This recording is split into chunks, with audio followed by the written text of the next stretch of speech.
शेतकरी कर्जमाफीचे निकष ठरवण्यावरून सरकार विरुद्ध सुकाणू समिती असा संघर्ष पुन्हा सुरू झालाय।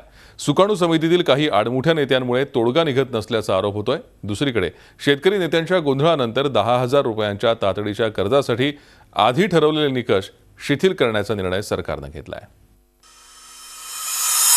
कर्जमाफीचे निकष आणि कालावधी काय असावा यावरून सुकाणू समिती आणि सरकारच्या बैठकीत सोमवारी वादावादी झाली।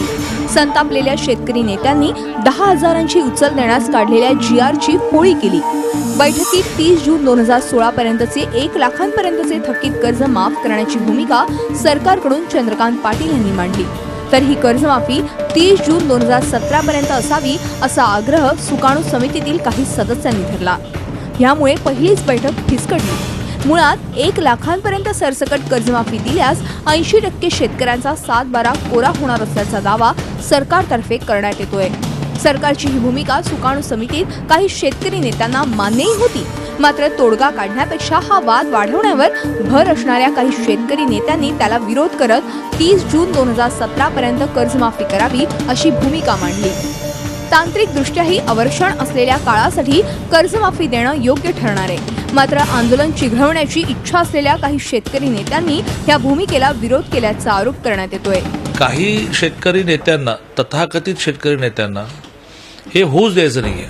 सामान्य शेतकऱ्याची कर्जमाफी होऊच नाही असं त्यांना वाटतंय आणि त्यामुळे चर्चा तर आम्ही चालूच ठेवणार आहोत, पण याच्यातून जर निष्पन्न व्हायचं असेल तर अशा अडमुठ्या तथाकथित शेतकरी नेत्यांना खऱ्या शेतकरी नेत्यांनी खड्यासारखं बाजूला गेलं पाहिजे। तुमच्या ज्या काही अटी होत्या, मग ती 4 व्हीलरची अट असेल, बाकीच्या अटी असतील, आम्ही त्या अटी सगळ्या कमी करत आहोत आणि मग तुम्ही भांडायचं कशासाठी? मुळात निगेटिव्ह मेंटॅलिटी असलेले माणसं या सगळ्या सुकाणू समितीमध्ये जमा झालेले आहेत। खरं तर हे काही लोक तर FRP वाले आहेत की त्यांना FRP सोडून बाकीचं काही ज्ञान नाहीये, त्यांनी बाकीच्यासाठी कधी लढलेलं नाही। त्यांना फक्त या राज्यातील 60% शेतकऱ्यांच्याच फक्त चिंता आहे। शेतकरी संघटनांच्या नेत्यांची नाराजी लक्षात घेत मंगळवारी सरकारनं 10,000 रुपये उचल देण्याबाबतचे काही निकष शिथिल करण्याचा निर्णय घेतलाय।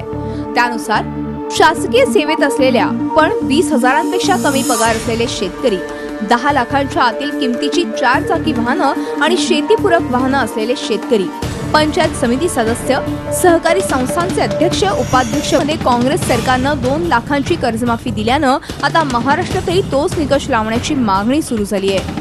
पंजाब सरकारचा जो निर्णय आपण जर पाहिला, मला असं वाटतं की राज्य सरकारच्या डोळ्यामध्ये ते अंजन घातल्यासारखं होतं। सुकाणू समितीचा फार्स करण्यापेक्षा मला वाटतं राज्य सरकारनं आता थेट या विषयाचा विलंब न करता कर्जमाफीची घोषणा केली पाहिजे। सरकारनं निकष बदलून 1 पाऊल मागे घेतलंय, मात्र सुकाणू समितीतील आडमुठे शेतकरी नेते आता तरी सामंजस्याची भूमिका घेणार का, हा खरा प्रश्न आहे।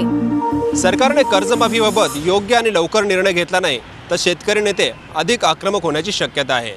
सरकारने कर्जमाफीचं आश्वासन दिल्यानंतर शेतकरी संघटनांच्या सुकाणू समितीने 25 जुलैपर्यंत शेतकऱ्यांचे आंदोलन स्थगित केलंय। 25 जुलैपूर्वी कर्जमाफीबाबत सरकारने ठोस निर्णय घेतला नाही तर शेतकऱ्यांचे हे आंदोलन अधिकच चिघळण्याची चिन्ह आहेत। व्हिडिओ जर्नलिस्ट मोहन आगरेसह दीपक भातुसे, झी मीडिया, मुंबई। झी 24 तास रहा एक पाऊल पुढे।